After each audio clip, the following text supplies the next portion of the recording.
pasteur Baruti est né le 24 janvier 1947. Mchungaji Baruti alizaliwa tarehe 24 mwezi wa kwanza mwaka 1940. Il a grandi comme tout le monde. Akakomala kama vile kila mtu. Jusqu'à ce qu'il reçoive le Seigneur. Hata wakati alipopokea Bwana Yesu. Si je suis en train de parler de lui, kama niko namsema hapa leo, la partie qui m'intéresse dans sa vie, sehemu ambayo inanigusa au sehemu ambayo inanusu katika maisha yake, c'est quand il a reçu le Seigneur Jésus-Christ. Ni wakati alipopokea Bwana Yesu Kristo. Et après Dieu l'a appelé au ministère. Baadaye Mungu akamuita kwenye huduma. Et il a prêché l'évangile. Akahubiri injili. Vous avez tous des images de vidéos. Ninyi wote mnakuwa na mapicha zake, mavideo zake. À un moment dans sa vie, il était mort. Wakati mmoja katika maisha yake akakufa. Il avait été empoisonné. Akapewa sumu. Et il a vu le ciel. Na akaona mbinguni. Il est parti au ciel. Akaenda mbinguni. Il a parlé avec les gens là-bas. Akaongea na wandugu kule. Qui l'ont appelé frère Baruti. Walimuita ndugu Baruti. Et il a été mis sur une chaise aussi. Akatiwa akaikalishwa pia kwenye kiti. Exactement comme William Branham. Sawa sawa tu na William Branham. Et il n'a jamais changé ça. Na hajawahi badilisha ile. Depuis mon jeune âge, ujana wangu, je l'entendais dire ça. Nilikuwa namsikia akisema hivi. Jusqu'à ce qu'il est parti. Mpaka alipoenda. Quand quelqu'un ment, wakati mtu anasema bongo, vous allez voir qu'il y a des choses incomplètes dans ça. Utaona katika mambo yake kuna vitu ambavyo havieneye. Le pasteur Baruti m'a enseigné l'amour. Mchungaji Baruti alinifundisha upendo. L'apôtre de l'amour. Yeye ni mtume wa upendo. Qui pourra encore nous dire parmi les pasteurs qui sont restés? Nani mwenye atatuambia tena katikati ya wachungaji ambao wamebakia? Plus de 40 ans dans le ministère. Zaidi ya miaka 40 katika huduma. Plus zaidi de 50 ans de mariage. Ya miaka 50. Il n'a jamais trompé son épouse. Hajawahi danganya mke wake. Même pas une seule fois. Hata mara moja. Qui va nous dire encore ça? Nani mwenye atatuambia kaile te? Vous entendez les pasteurs en parler? Nasikia kama wachungaji wanaisema. Ils ne peuvent pas le dire. Hawawezi isema. Ils tombent avec les femmes. Naanguka na wanawake. Mais mon pasteur, lakini mchungaji wangu 50 ans, miaka 50. Il n'est pas tombé. Hakuanguka. N'est-il pas digne de recevoir les honneurs de ma part? Hastahili kupokea heshima toka kwangu. Je suis venu pleurer mon pasteur. Nilikuja tu mchungaji wangu. Et je n'en aurai pas deux. Wala sitakuwa na wawili. Il restera gravé dans mon cœur. Atabakia akitiwa nanga moyoni mwangu. Je vous ai mis beaucoup de photos, je suis avec lui. Niliwatilia mapicha mingi niko pamoja naye. Depuis 2022. Tangia mwaka 2022. Quelque chose est entré dans mon cœur pour que je puisse me rapprocher encore du pasteur Baruti. Vous avez suivi mes prédications de Baruti Tabernacle. Même ici du haut de cette chair, j'ai compris le secret d'aimer son père spirituel.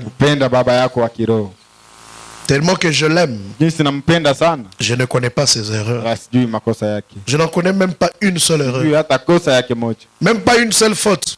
Je ne connais pas. Il n'a fait que du bien dans sa vie. Il a aidé beaucoup de gens. Sur le plan financier même.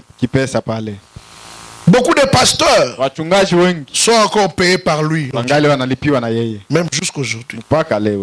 Quel sera leur sort après? Je ne sais pas. Je n'ai pas eu la chance d'avoir de l'argent auprès de lui. Mais j'ai eu une grâce. Que ceux qui ont l'argent, qui ont eu l'argent chez lui, n'ont pas eu. Moi j'ai reçu le feu. Il m'a mis en connexion avec Jésus-Christ. Je peux dire, avec ma main sur la Bible, j'ai rencontré Dieu moi aussi.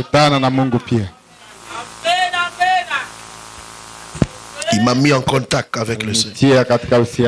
Frère Branham me dit, restez avec le pasteur qui vous a amené au baptême du Saint-Esprit. S'il vous a amené au baptême du Saint-Esprit, il vous amènera aussi. Amen. Amen. Et je le crois de tout mon cœur. Que moi ici, je verrai Jésus-Christ un jour. Par sa grâce. Je n'en ai pas vu deux comme lui. Je peux le répéter mille fois. Les doigts d'un enfant pouvaient se couper par le moulin. Et il prie sur ce doigt. Il dit, Seigneur, je n'ai pas vu William Branham. Mais Branham est parti. Mais Jésus est dans son église. Et il a prié. Le doigt est réapparu. Peut-être vous entendez les histoires. Nous avons vu des choses. Nous avons vu des choses. Il a eu des expériences et des expériences. Il pouvait dire, j'ai prié et Dieu est descendu à côté de moi. Il dit, j'ai traversé Dieu. Frère, il avait atteint un autre niveau. Mais il a eu beaucoup d'ennemis. Jusqu'à ce que hier, je disais aux frères qui sont venus me voir le matin, je vous ai enseigné le respect.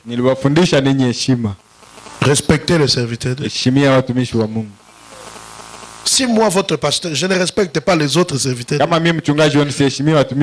je vous transmets la même chose. Il y a un pasteur de Goma ici. Une fois, j'étais là où il prêchait parce qu'on nous avait invité.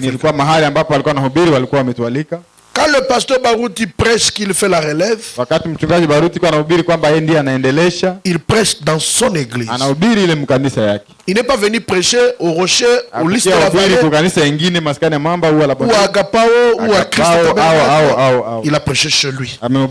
Et Branham dit, chaque pasteur est libre de prêcher ce qu'il croit.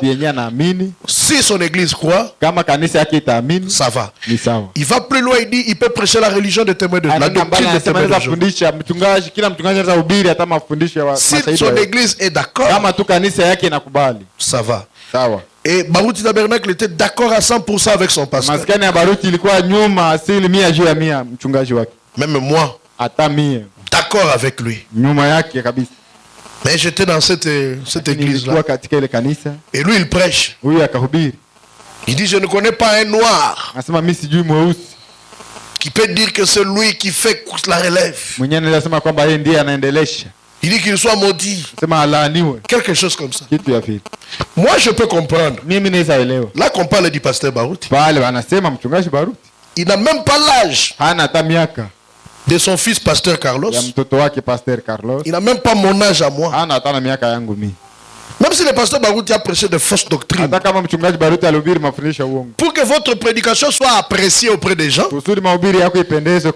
il faut parler du pasteur Baruti. Et je ne sais pas si c'est parce que j'étais là. Hier, dans un groupe WhatsApp. Mais la nouvelle de la mort du pasteur Baruti n'est pas une mince affaire. Moi, quand je l'ai apprise, c'est mon épouse qui est venue m'en parler. Je dormais déjà presque. Elle est venue me réveiller. Beka est mort. Je dis, ah, c'est quoi ça? C'est une blague. Pasteur ne peut pas mourir comme ça. Et je suis réveillé depuis 21h. Je ne sais même pas si j'ai dormi, je ne sais pas.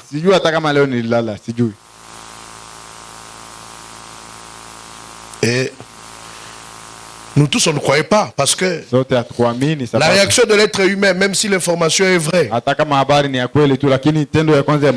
peut vous dire, pasteur Junior est mort. Ah, vous dites, ah, ce n'est pas vrai. C'est une réaction, n'est-ce pas? Et dans le groupe, on a dit Pasteur Baruti est mort. Et quelqu'un a dit Pasteur Baruti. Ce n'est pas vrai. Et le pasteur là intervient. Quoi? Il ne peut pas mourir? Mais c'est un être humain.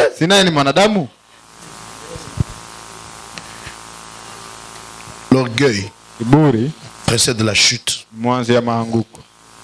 Je vous citerai son nom.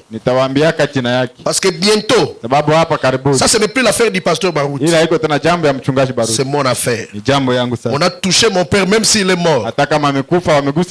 Mais je vais me mettre à genoux pour dire à Dieu, pardonnez-moi, je veux voir la chute de ce pasteur ici. Je suis curieux de voir ça. Que cette année même ne se termine pas.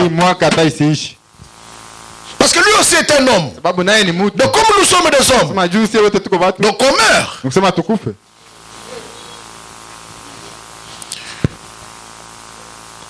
Faites attention à ce que vous dites.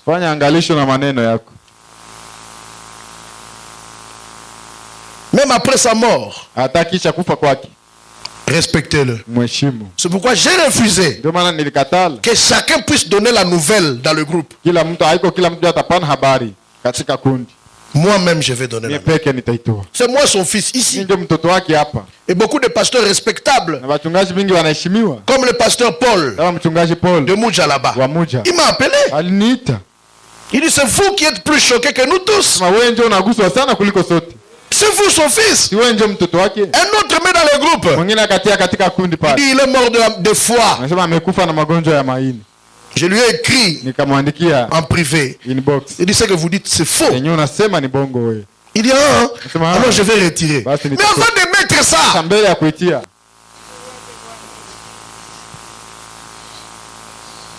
c'est ici, pardonnez-moi, où je vois on ne respecte pas les serviteurs. Mais vous avez vu les images devant Baruti Tabernacle. Les gens y ont passé la nuit. Les dénominationnels, les musulmans, les catholiques. Ce n'est pas n'importe qui ces messieurs-là. Vous êtes devant lui. Vous sentez que vous pouvez tomber.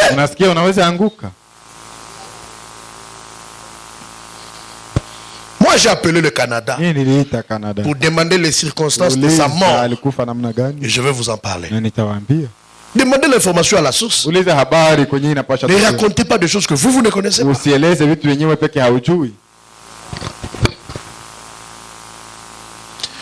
Que Dieu console mon cœur. Ça va me prendre du temps. Vous comprenez par là que je serai obligé d'aller à Kinshasa. Je ne sais pas, je crois que ça sera enterré. Le corps sera rapatrié à Kinshasa. Et je dois être là. Frère, Branham dit, votre pasteur est votre vrai père. Mon père physique, biologique est vivant. Peut-être il va écouter ce que je vais dire. Peut-être je ne le pleurerai pas. Comme je pleure le pasteur Baruti. Parce que mon père biologique m'a donné la vie terrestre. Mais mon père spirituel m'a donné la vie éternelle.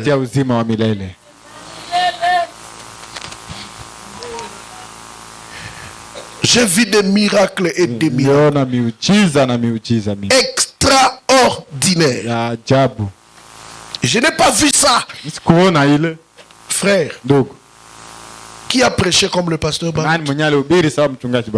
En une prédication, plus de 3000 personnes peuvent donner leur vie. Combien d'âmes a-t-il amené à Christ? Joseph Branham l'a reconnu. Le pasteur Baruti a amené des millions d'âmes à Christ. Aujourd'hui, nous sommes libres de dire frère Branham a dit. Nous, quand on nous appelait Branhamistes, on ne voulait pas, on se cachait. C'était une honte. Vers les années 90, les gens du message, on était méprisés. Personne ne pouvait parler à haute voix du message. Nous étions comme une secte. Mais quelqu'un s'est levé. Il a appelé les gens au stade. Que le Dieu d'Abraham n'est pas mort. Il est vivant aujourd'hui. Frère, j'ai vu les yeux des aveugles s'ouvrir. Comme ça devant moi. Quelqu'un comme ça, il part. Où est-ce qu'on aurait un autre? Moi aussi je suis prédicateur. Fais attention. Fais très attention. J'ai vu une fille. Un jour j'ai circulé à Goma. J'ai vu des jumelles qui n'avaient jamais ouvert les yeux. Des 4 ans ou 5 ans. J'ai circulé dans les rues de Ndosho. J'ai vu ces jumelles-là. Moi j'ai passé. J'ai dit si le pasteur Baruti était ici, ces enfants les recouvraient la vie. Parce que j'ai vu au stade des martyrs un enfant depuis sa naissance n'avait jamais ouvert les yeux, doublement aveugle. Elle n'a jamais vu la lumière du jour jusqu'à 7 ans. Et le pasteur dit que les yeux des aveugles s'ouvrent. Et cette fille a ouvert les yeux. Elle contemplait la lumière du stade.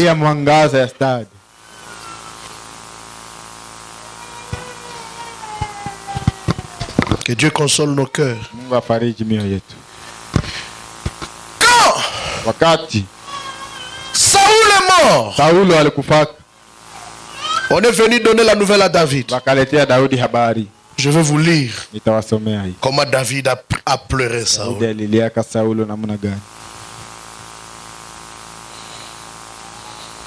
C'est dans 2 Rois, 2 Samuel. Chapitre 1er. Verset 17. Que Dieu me soutienne. Les larmes ne cessent de véhiculer mes yeux. 2 Samuel chapitre 1er. Verset 17. Voici les cantiques funèbres que David composa sur Saoul et sur Jonathan son fils. Daudi akaomboleza Saulo na Yonathani mwana wake na maombolezo haya. Et qu'il ordonna d'enseigner aux enfants de Juda.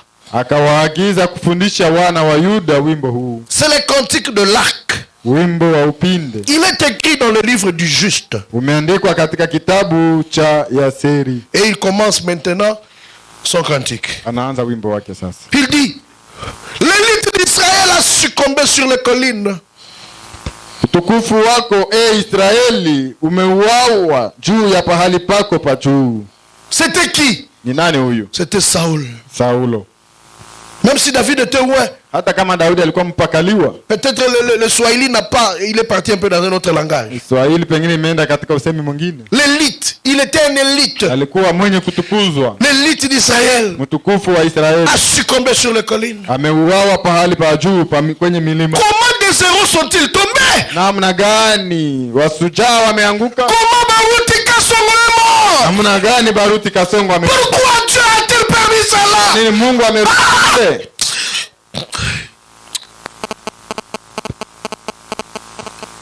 Et il crie. Na akapaza sauti. Ne l'annoncez point. Musiamtangaze. Vous êtes pressés à donner la nouvelle. Usiwe haraka kupana habari. Mais vous ne comprenez pas les choses. Hamuelewi mambo. David dit ici. Daudi anasema hapa. Ne l'annoncez pas. Oh Jésus. Oh Yesu.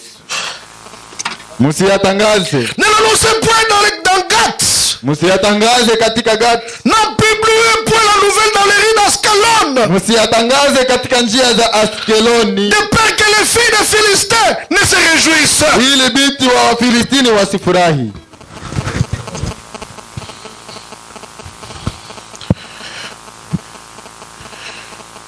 Monte.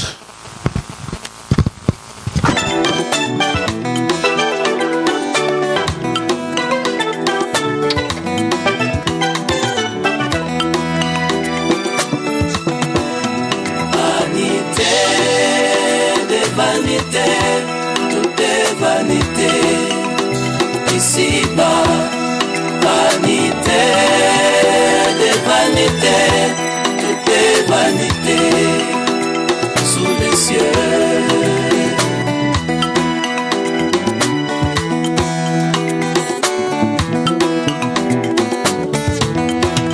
vie, un temps pour naître, un temps aussi pour mourir. Oui, mon bien-aimé.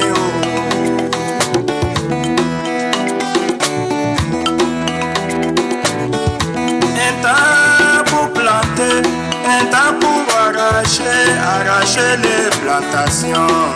Et vanité dans ce monde que nous vivons.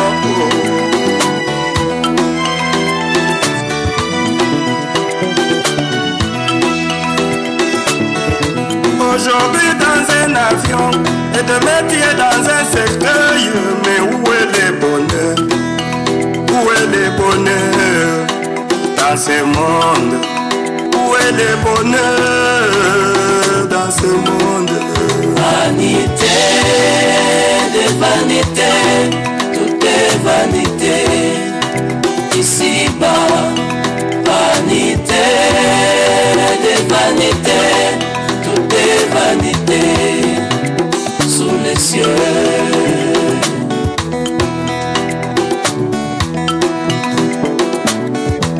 Aujourd'hui en bonne santé, mais demain te voilà maladif. Mais où est le bonheur? Montrez-moi le bonheur dans ce monde.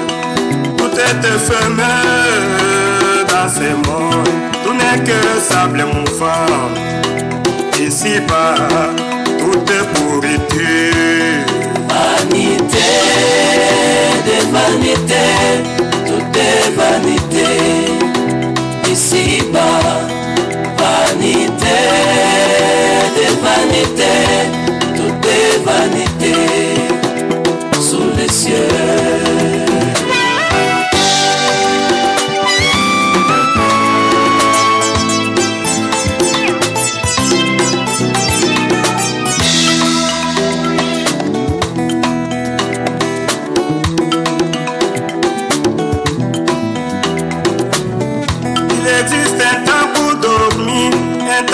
Se réveiller, oui mon bien-aimé.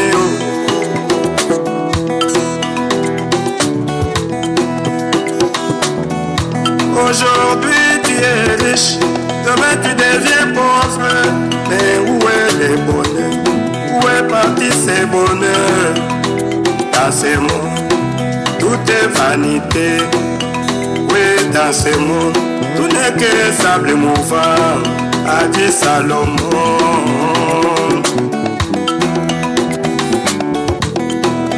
Cherchez Jésus, c'est lui qui donne la paix, la source du bonheur. Cherchons Jésus, la vérité et la vie. Cherchons Jésus, il est le chemin. Oh, vanité. Vanité de vanité. Vanité, ici-bas, vanité de vanité, tout est vanité sous les cieux.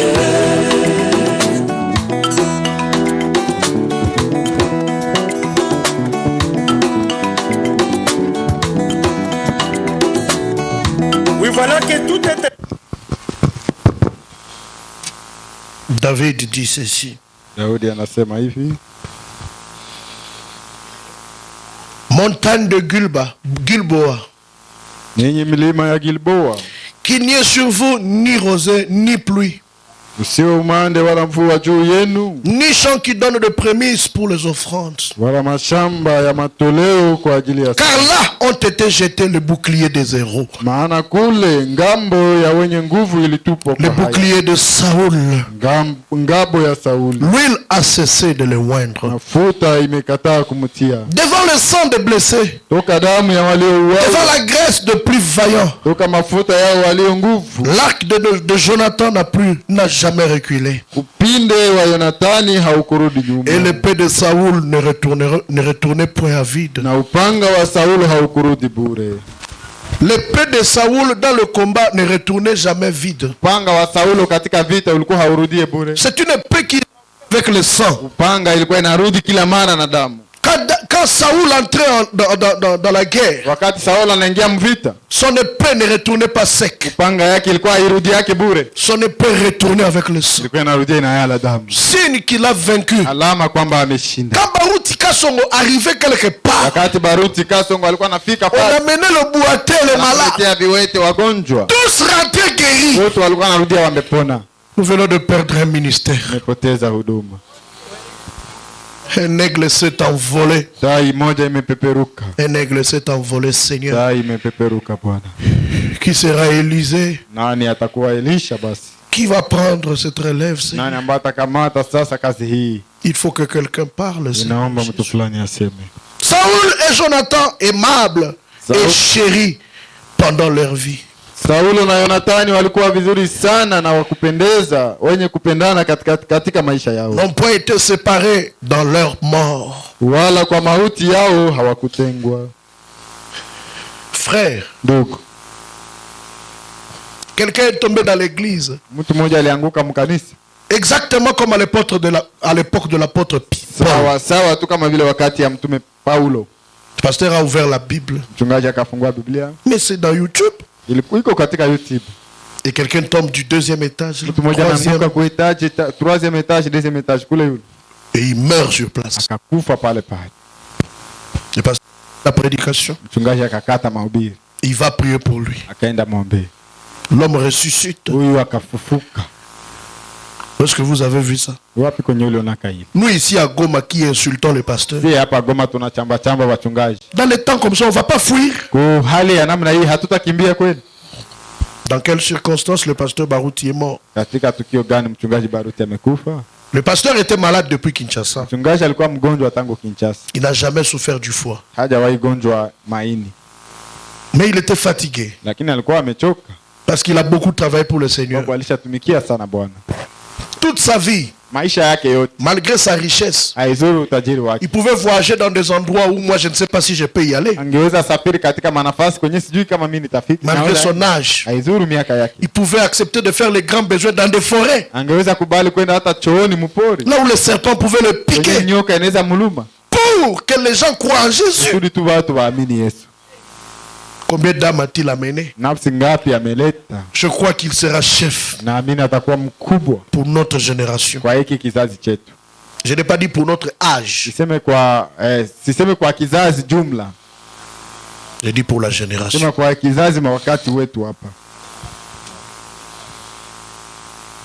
Beaucoup d'âmes ont cru. Et sa fille Mwali qui travaille dans un grand hôpital de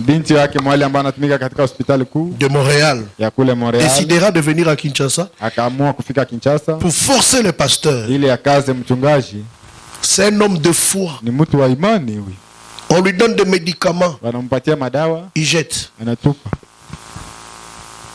Il croit en Dieu de telle sorte que vous ne pouvez pas. Comme j'ai prié, il était enfermé dans une maison, dans son bureau. On est parti avec la clé. Le secrétaire a oublié et le pasteur était dedans. Et il veut sortir. C'était fermé partout.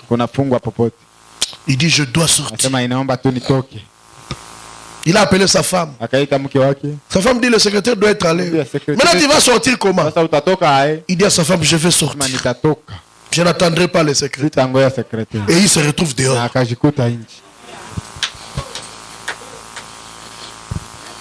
Vous allez jouer avec un homme comme ça? Il connaît Dieu. Il sait faire pour que Dieu vienne là. Il y a des gens qui savent, quand ils parlent de Dieu, ils savent de quoi ils parlent. Il y a des gens, même jusqu'aujourd'hui, 30 ans. Il n'a jamais eu une expérience avec Dieu. Mais Barutité, il sait exactement que Dieu est là. La première personne dans le monde du message a fait descendre le Saint-Esprit. C'est Baruti Kasongole.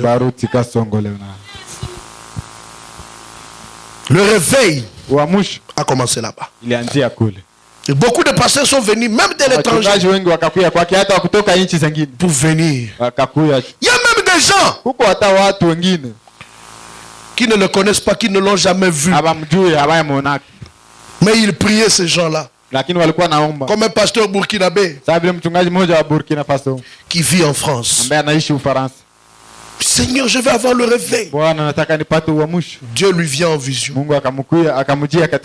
Si tu veux le réveil, va à Kinshasa. J'ai un homme que j'ai établi là-bas. Barutika Songo Léonard. Il priera pour toi. Il dit, je ne le connais pas. Dieu dit, je t'indiquerai. Et j'étais à Kinshasa en ce moment-là. Et cet homme est arrivé. Il voit exactement c'est ce que Dieu lui avait. C'est la personne que Dieu lui avait. Et le pasteur prie pour lui. Amen. Amen. Il y a une femme aux États-Unis qui avait une jambe pourrie. Et il fallait amputer la jambe. Une femme qui était chez les pentecôtistes. Et elle priait Dieu pour la guérison. Et pendant qu'elle dormait un peu dans son salon, elle voit le pasteur Baruti. Elle le connaissait par la télévision, par les réseaux sociaux. Elle ne l'avait jamais vu. Et le pasteur rentre dans sa maison. Il lui touche la jambe. Et la jambe est totalement guérie. Et le pasteur sort. Ce n'était pas presque le sommeil. Ses enfants étaient là. Et maman se réveille. Elle regarde sa jambe totalement guérie. Elle dit à ses enfants, le pasteur Baruti vient de sortir ici. Les enfants disent, maman est malade. Il faut appeler l'ambulance. Maman doit aller à l'hôpital. Maman dit, je suis normal. Est-ce que mon pied, ma jambe était comme ça? Le pasteur Baruti vient de me guérir.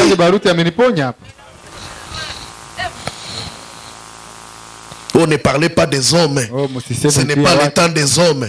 Faites attention à ce que vous dites.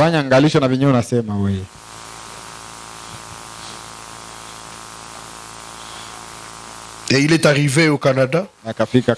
Il a été pris en charge par la médecine, le médecin.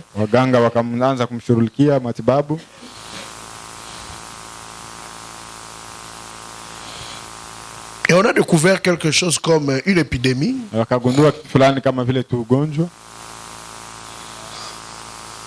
Et qui diminuait l'insuline, le taux du sucre, la glycémie. Et qui a baissé la tension. Mais il a été guéri. Le 19, quand nous on était ici à l'église, je crois que nous sommes rentrés, c'était le matin là-bas. Il est allé à Baruti Tabernacle de Montréal. Et il a parlé pendant 15 minutes. Et il est rentré. On savait que le pasteur était guéri.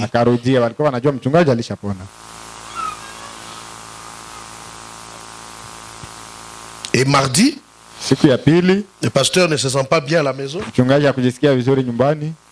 Il a comme le soufflement. Et puis on appelle l'ambulance. On l'amène à l'hôpital. On ne sait pas déterminer la maladie. Qu'est-ce qu'il y a à la base qui fait... Les médecins blancs sont obligés de le mettre dans un coma artificiel. Et on l'a mis dans le coma depuis mardi, mercredi, jeudi, vendredi. Lui-même ne voulait même pas qu'on lui mette sous ce traitement-là du coma. Pour vivre avec le pasteur Baruti, ce n'est pas aussi facile. Peut-être parce qu'il était faible. C'est pourquoi il a accepté. Tel que je le connais, même sa femme ne peut pas. J'étais avec lui quelque part dans une fête. Et l'heure avançait. Et on voulait que sa femme voulait qu'il parte. Et quand il dansait, il avançait. Et sa femme le poussait. Et il a remarqué que sa femme voulait lui faire partir. Il a regardé seulement sa femme. Elle l'a laissé. Ce qui baruti a boy likambo a boy. Ma message nyo sokolobake okukufa alingaki alingaki. Il y a des gens qui ont donné de vrais messages. Qui va mourir. Il a dit non. Il ne va pas mourir. Il ne va pas mourir. Et samedi à 15h, heure du Canada, le pasteur a rendu l'âme. Et malgré cela, on l'a gardé pendant 4 heures dans la réanimation. Il n'est pas revenu. Son souhait, un jour il a dit, j'aimerais que nous partions ensemble dans l'enlèvement. Mais Dieu a son plan. Quand l'apôtre Paul était sur la terre, il croyait que Jésus-Christ reviendrait le prendre. Et il a dit, nous tous comme nous sommes ici, nous ne mourrons pas tous. Malgré la puissance de Dieu qui a. Mais tous de cette génération-là sont morts. Ils sont plus vivants aujourd'hui. Mais la Bible est la vérité. Elle est restée. Les gens qui peuvent parler cela avec précision, c'est nous. Nous ne mourrons pas tous. Nous, dans cette génération, il y a des gens qui verront Jésus comme il reviendra. Mes frères, Dieu a un plan. Il faut que les uns partent pour que les autres montent. C'est la loi de la nature. Mais personne ne veut la mort de ceux qui partent. Mais il faut que les uns partent. Il fallait que Branham parte pour que Baruti se lève. Il fallait que Jean-Baptiste parte pour que Jésus entre en action. Dieu a un plan nouveau qu'il va bientôt mettre en place ici. Et vous allez voir. Je parle aux gens qui sont spirituels.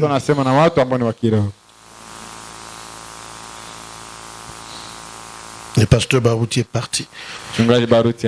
Et quand nous avons appris la nouvelle, oh mon Dieu,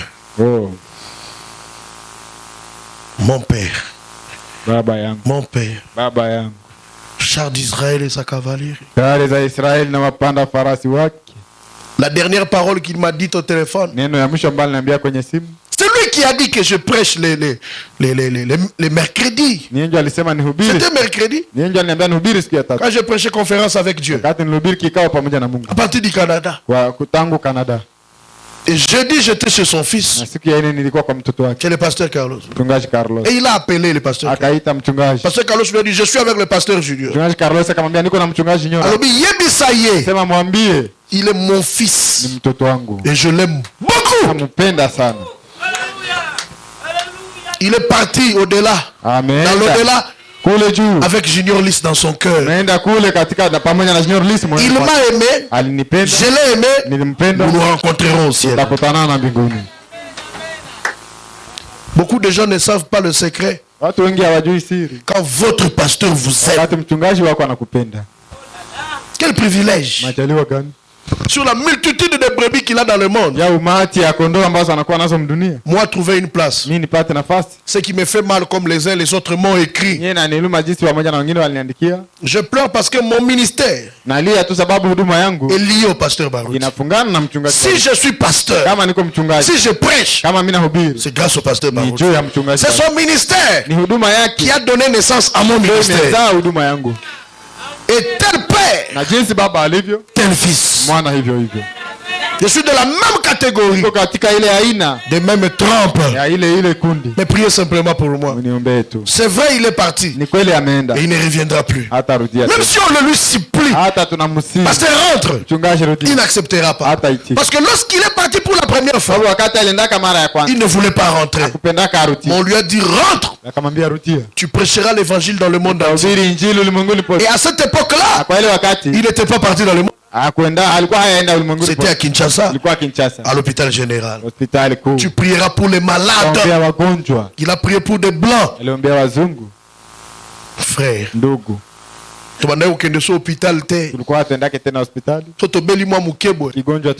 pour nous qui avons son numéro, abondeli obiki à ta place à Zawana. Si on a un problème, oui, la puissance de Dieu est sur ce corps. C'est les Écritures, frère. On a pris un homme, on est venu l'enterrer là où il y avait les ossements d'Élisée. Et cet homme était ressuscité. Quand frère Branham était à l'article de la mort, quand il a fait l'accident, Meda, sa femme, était morte sur place. Et frère Branham a dit, mettez ma main, alors qu'il était enfoui dans le véhicule, mettez ma main sur Meda. On a pris la main, on a mis sur Meda est revenu à la vie. Même mes habits, ma main, mon véhicule, mes lunettes ont la puissance de Dieu. Je vous dis la vérité. Le pasteur Baruti m'a mis en contact avec Dieu. Il m'a établi le chemin pour que moi aussi je connaisse Dieu. Et je l'ai prouvé ici. Beaucoup de gens citent son nom pour se donner une place dans la société. Mais on ne voit pas Dieu. Mais liste de la vallée, j'ai entendu pasteur Baruti dire, quand je mourrai, soyez calme. Mais il y a une autre vidéo qui circule aussi. Dans sa parcelle. C'est pourquoi je dis aux gens, peut-être Boyo quitter. Dans sa parcelle, il y a une jeune fille qui filme. Vous avez vu ça? Qu'est-ce qu'il a dit?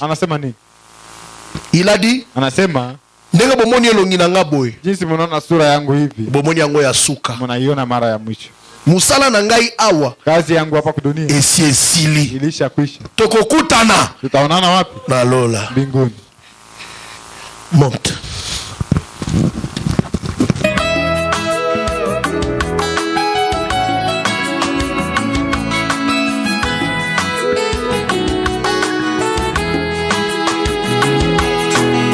Regardez au loin, au-delà du Jourdain, Bénin m'amener à la maison. Une corde dangereuse qui vient après moi, Bénin m'amener à la maison. Descends, touche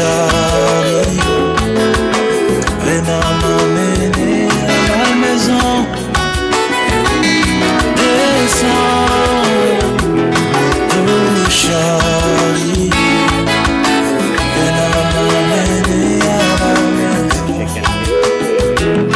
Descends, touche Charlie. M'amener à la maison.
frère Branham que je viendrai.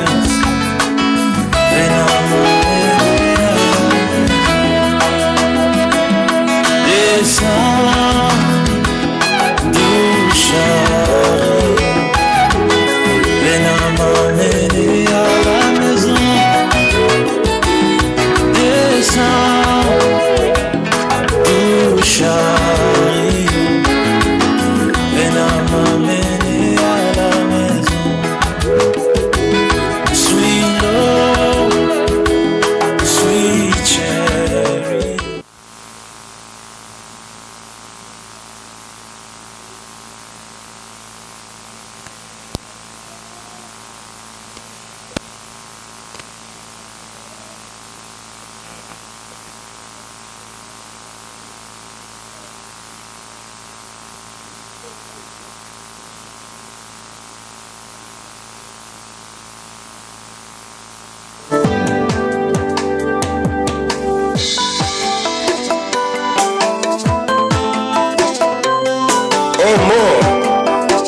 Ton aiguillon.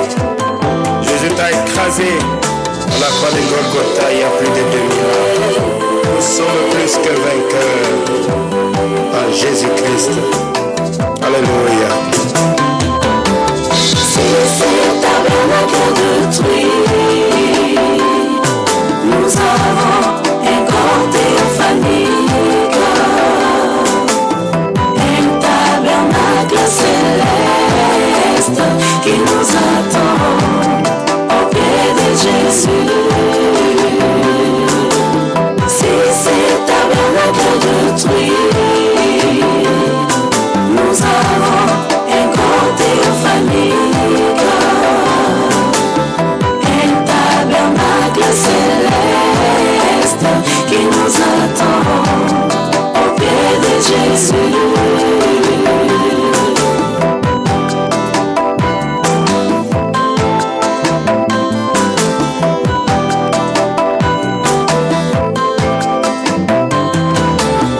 Jésus-Christ, notre Sauveur, a traversé le Jourdain de l'amour. Il a ramené l'évidence, le guillon de l'amour a été vaincu. Certainement, il y a la vie après la mort.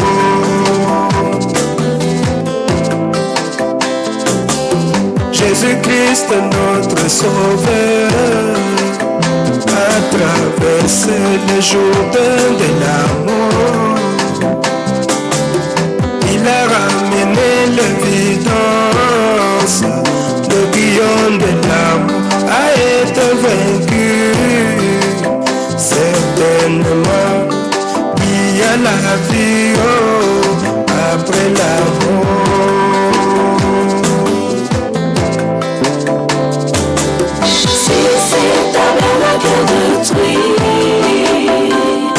Nous avons un grand théophanique, un tabernacle céleste qui nous attend au pied de Jésus.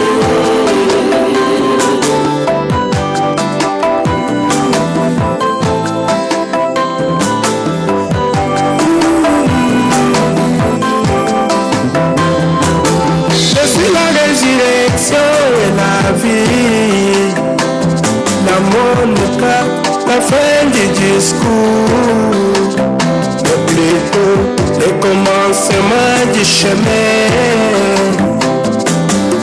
le début du temps de la joie, la fin des choses mortelles, le début des choses immortelles, soldats du Seigneur.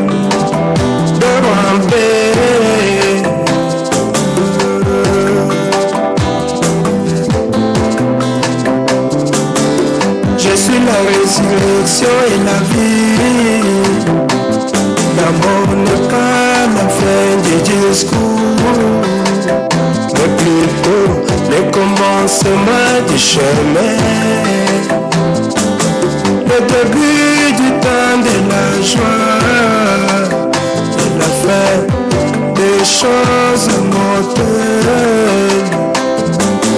Le début des choses immortelles, soldats du Seigneur, pour en paix, on se reverra au pied de Jésus.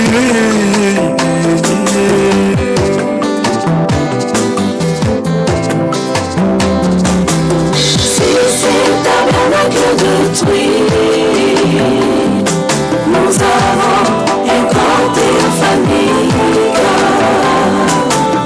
un tabernacle céleste qui nous attend au pied de Jésus.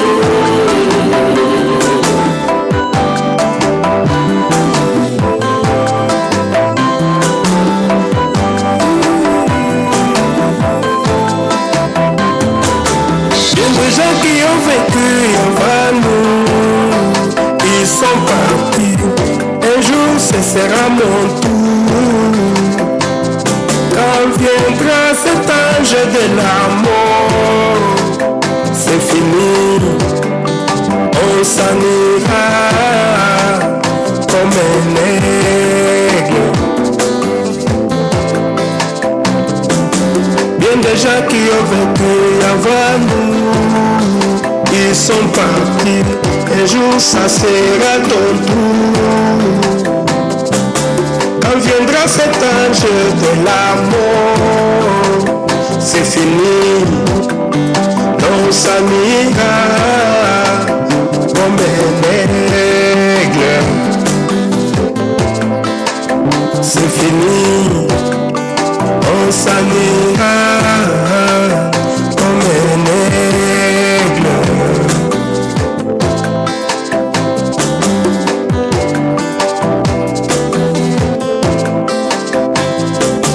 Si cet tabernacle détruit,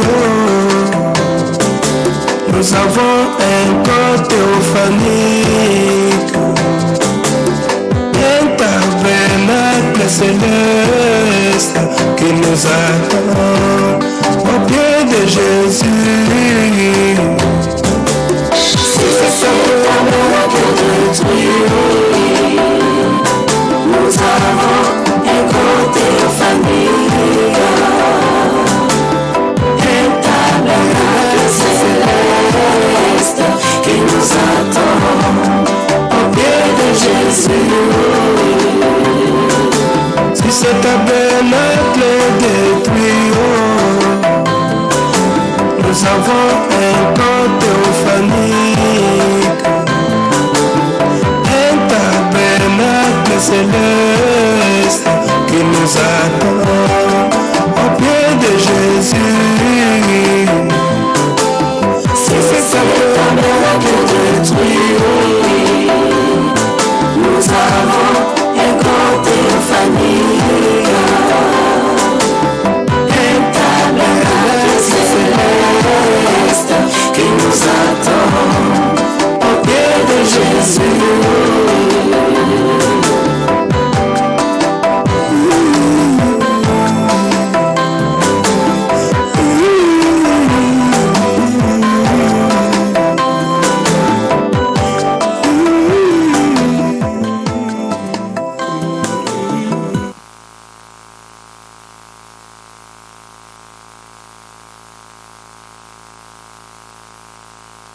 Tasimama, usimame.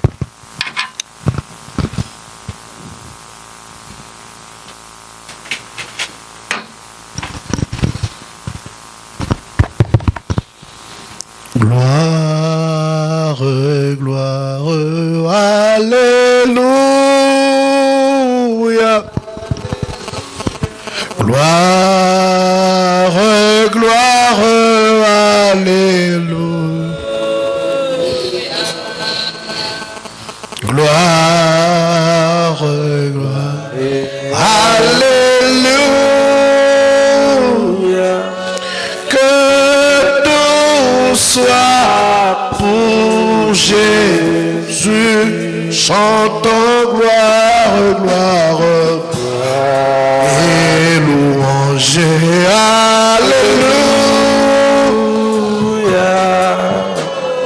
Gloire et louange, alléluia. Gloire et louange, alléluia. Que tout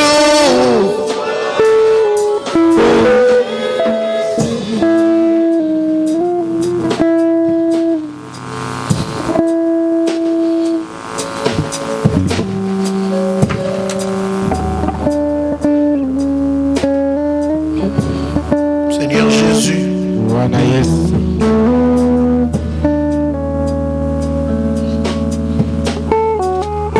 suis-je en train de rêver ou c'est vrai?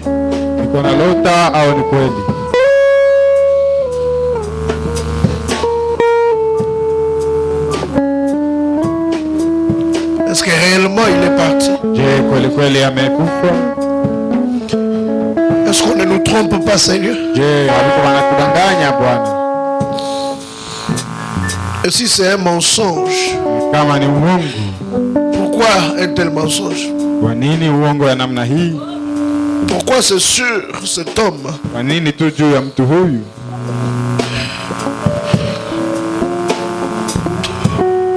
Qui peut te condamner, Seigneur? Sinon on pouvait te dire, oh Dieu, prends d'abord quelqu'un d'autre. Laisse le révérend Barouti. Mais toi, tu fais ce que tu veux. Toi, tu n'as pas de conseiller, Seigneur. Pourquoi tu as fait ça, Seigneur? Pourquoi, Seigneur?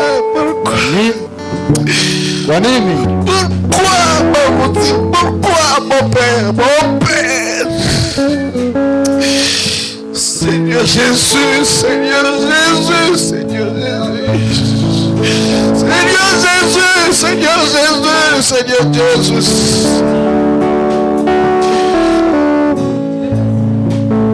Je n'ai pas vu de comme lui, Seigneur.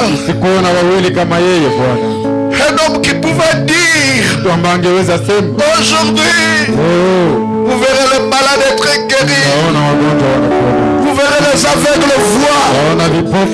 Il était si certain, si sûr. Il avait vraiment rencontré Dieu. Oh, un aigle s'est envolé. Un barbe est tombé. Jésus.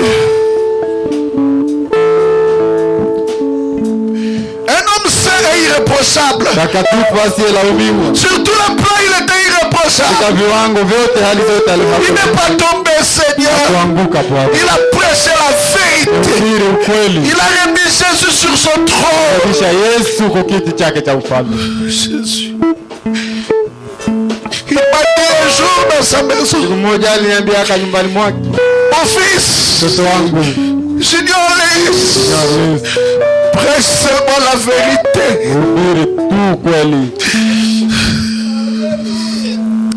J'ai obéi, Seigneur.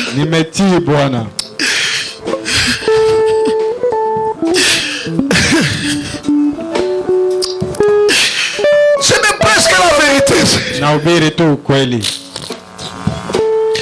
Il m'a dit, mon fils, ne prêchez pas des choses compliquées.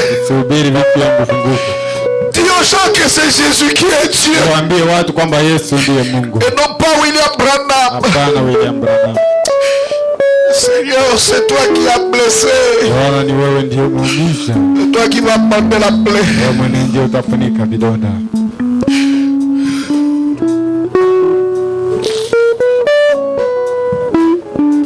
Je pense au pasteur Carlos. Son fils. Mon ami. Quelle peine dans son cœur. Il vient de perdre deux personnes à la fois. Un père biologique qui était aussi son père spirituel. Je pense à Bob. Je pense à Boali. Je pense à Ruth, à Rebecca. Ils vont rester sans papa. Mais Jésus sera là. Pitié, Seigneur. Aide-nous, Seigneur Jésus, à compter nos jours. On ne sait pas quand est-ce que nous allons partir. Peut-être demain c'est le tour de quelqu'un ici. Qui sait? Si un saint peut partir, alors nous qui nous battons encore dans la vie chrétienne, eh Seigneur, liwamo sali na wewe pesika kobanga ifo ya mtumishi wake inanipatia woga na ini mokinio Seigneur tukia dunia hii Bwana. Sala nokiozoka tokende haraka, fanya mbio urudie twende. Jésus Christ de Nazareth, notre Dieu. Christ wa Nazareth, Mungu wetu. La voix du Seigneur m'appelle dans ta croix. Quand Saoul est mort, David a crié, il a pleuré. Il dit ne publiez pas.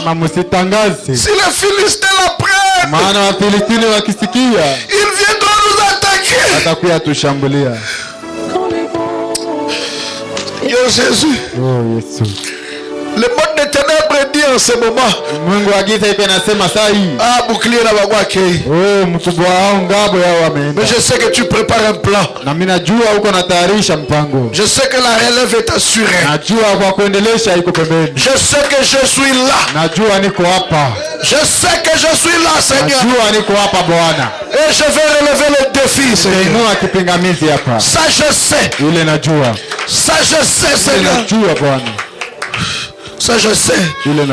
Ça je suis convaincu. Oui, tu m'as parlé. Alléluia. Amen. Oui, Seigneur. Soutiens-nous, Père. Soutiens-nous, Seigneur. C'est pas facile. C'est pas facile, Seigneur. Comme qui pouvait dire, il fallait que tu m'enlèves même moi. Tu vas m'arrêter à vivre.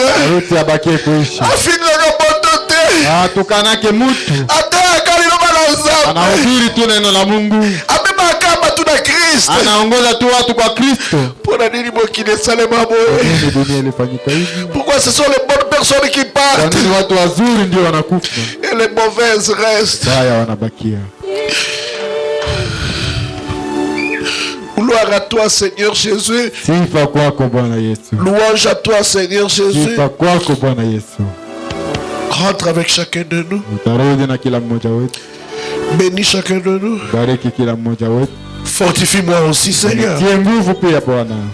Console mon cœur, Seigneur. Bénis tous les pasteurs qui m'ont appelé et soutiens cette église. C'est nous qui avons perdu. C'est Lys de la Vallée qui a perdu. Parce que c'était notre pasteur aussi. Maintenant je sens que toute la charge revient sur mes épaules. Il prenait pour moi une partie de la charge. Je courais à genoux pour qu'il prie toujours pour moi. Je lui donnais le rapport de l'avancement de l'œuvre. Pasteur Baruti, là où tu m'avais envoyé, les malades sont guéris. Les gens croient à Jésus. Lys de la Vallée existe. À qui je vais dire encore ça?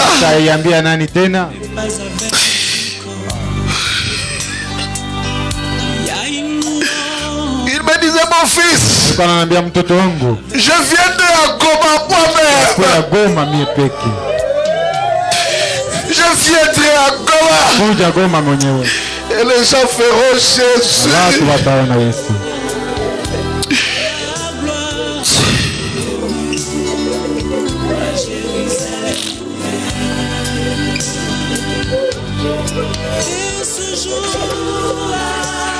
Mais il n'est pas venu.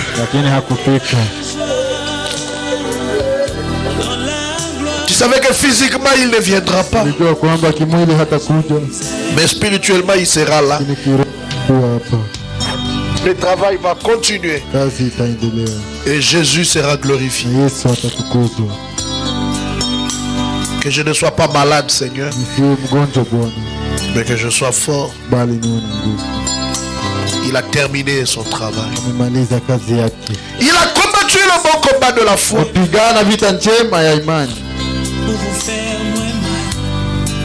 Et il a achevé la course. Bientôt, une couronne lui est réservée. Bientôt, nous nous verrons au pied de Jésus. Bientôt, les anges viendront nous accueillir.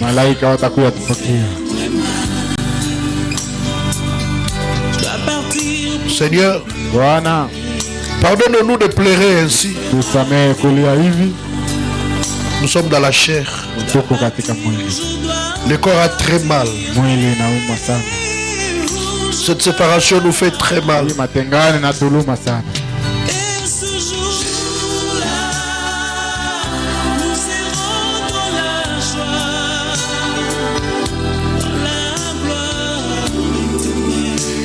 Aide-nous, Seigneur Jésus.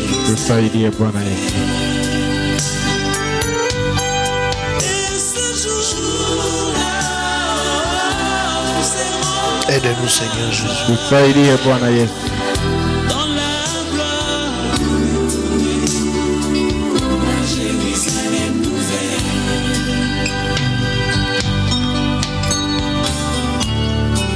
Dans ce village, je ne suis que le passage. Il faudra bien un jour tourner de page et ce sera la fin de mon voyage. Et ce jour-là, nous serons dans la joie, dans la gloire éternelle.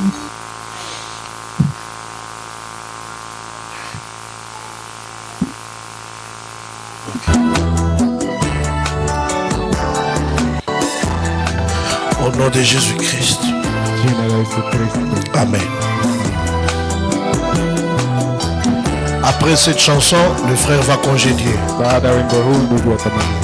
jour quand la bataille prendra fin, je me tiendrai debout devant mon roi. Il me recevra avec la question: pourquoi ces cicatrices sur ton cœur? J'étais sur le champ de bataille, j'ai rencontré ton ennemi, j'ai combattu le bon combat de la foi. J'étais sur le champ de bataille, j'ai rencontré ton ennemi, j'ai combattu le bon combat de la foi.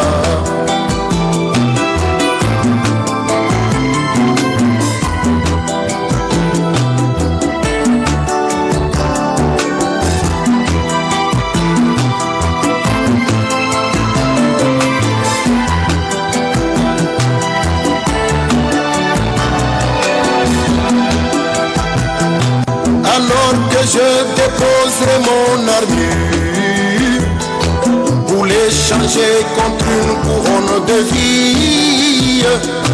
Il me posera toujours la même question: pourquoi ces cicatrices sur ton cœur? J'étais sur le champ de bataille, j'ai rencontré ton ennemi, j'ai combattu le bon combat de la foi. J'étais sur le champ de bataille, j'ai rencontré ton